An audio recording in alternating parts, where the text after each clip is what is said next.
Yes, Harmonize bwana ametetewa huko mtandaoni na Mwijaku. Unajua siku mbili hizi hapa bwana, stories zilikuwa nyingi sana huko mtandaoni kwamba Harmonize uwekezaji wake umeshuka sasa hivi kwenye ngoma zake na umeshuka kwenye kila kitu, na watu wengi wanalalamika kwamba kwa Kajala ndiye ambaye anamwangusha kwa sababu wanatumia muda mwingi sana kuspend, wanatumia muda mwingi sana kufanya mambo yao. So pesa ambazo wanatumia kwa sasa ni nyingi kiasi kwamba hata akitoa ngoma bwana, ngoma zake zinakuwa sio bora kama vile ambavyo ilivyokuwa hapo mwanzo. So Mwijaku bwana amekuja juu hususan Harmonize kusemwa kama hivyo. Kwa hiyo kabla sijakwambia, kama haujasubscribe katika channel yako ya Bongo Side, basi fanya kusubscribe, share, comment na like ili wa kwanza kupata habari moto moto kutoka Bongo.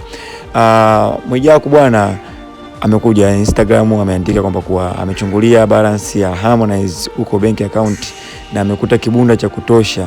Kwa hiyo uwekezaji atakaofanya au uwekezaji anaofanya, watesi wake wakae kwa kutulia, yani watateseka sana. Kwa hiyo amembetea Harmonize pamoja na vitu vyote au maneno yote ambayo anaongeleka kwa mitandaoni kwamba kwa sasa hivi ameshuka, amepunguza kasi na amepunguza matumizi kwenye masuala yake ya muziki, kwa sababu tunajua Harmonize bwana, muziki ndio unamuongezea pesa. Kwa hiyo kama uwekezi katika sehemu ambayo inakuingezea pesa, basi hautopata kitu ambacho unakitarget.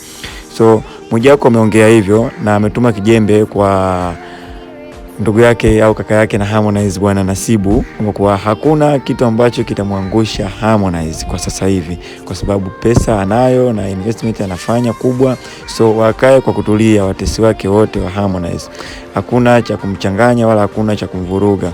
So story ambazo zinasambaa huko mitandaoni sasa hivi bwana, zinawachanganya mashabiki na wapenzi wa Harmonize, kwa sababu watu wengi wanategemea mambo makubwa kutoka kwa Harmonize, watu wengi wanategemea ngoma hiti, watu wengi wanategemea video kali. Lakini sasa hivi bwana, stories zimekuwa ni kwamba mshikaji wetu au mwenetu bwana amekuwa mtu ambaye wa kula bata sana, mtu wa kula starehe kiasi kwamba hata uwekezaji wake umekuwa hafifu. So Mwijaku bwana amemtetea kama hivyo, tunasubiria maybe Harmonize anahitaji kutoa ngoma hapa katikati na ndio maana akaamua kusema hivyo Mwijaku ili atupe attention. So tunasubiri kitu gani ambacho kitakachotokea na kitakachoendelea, ila tunamwombea mema ndugu yetu Harmonize. Nikukumbushe tu, hii ni Bongo Side habari. Kwa wewe ambaye haujasubscribe, basi bonyeza alama nyekundu, usisahau kushare, kulike na kucomment. See you till next time.